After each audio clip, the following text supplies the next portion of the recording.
கிறிஸ்துவுக்குள் அன்பானவர்களே, இன்றைய தியானத்திற்கு நாம் எடுத்துக்கொண்ட தலைப்பு ஆயத்தம். கிறிஸ்தவர்களாகிய நாம் 3 விஷயத்துக்கு எப்போதும் ஆயத்தமாக இருக்க வேண்டும் என்று வேதம் சொல்லுகிறது. முதலாவதாக இயேசுவின் வருகைக்கு. இயேசுவின் வருகை எப்போது இருக்கும் என்பது நமக்கு தெரியாது. ஆனால் நாம் நினையாத நேரத்தில் அவர் வருவார் என்றும், ஆகையால் ஆயத்தமாய் இருங்கள் என்றும் லூக்கா 12:40 சொல்லுகிறது. இரண்டாவதாக சுவிசேஷம் சொல்ல. இயேசு பரத்துக்கு போகும்போது நீங்கள் உலகமெங்கும் போய் சுவிசேஷத்தை பிரசங்கியுங்கள் என்று நமக்கு கட்டளையிட்டிருக்கிறார்.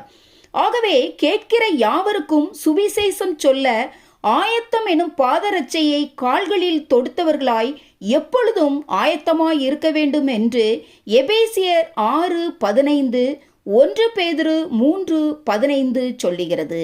மூன்றாவதாக கிறிஸ்துவுக்காக மரிக்க. அப்போஸ்தலனாகிய பவுல் கிறிஸ்துவுக்காக மரிப்பதற்கு ஆயத்தமாய் இருக்கிறேன் என்று அப்போஸ்தலர் 21:13 சொல்லுகிறார்.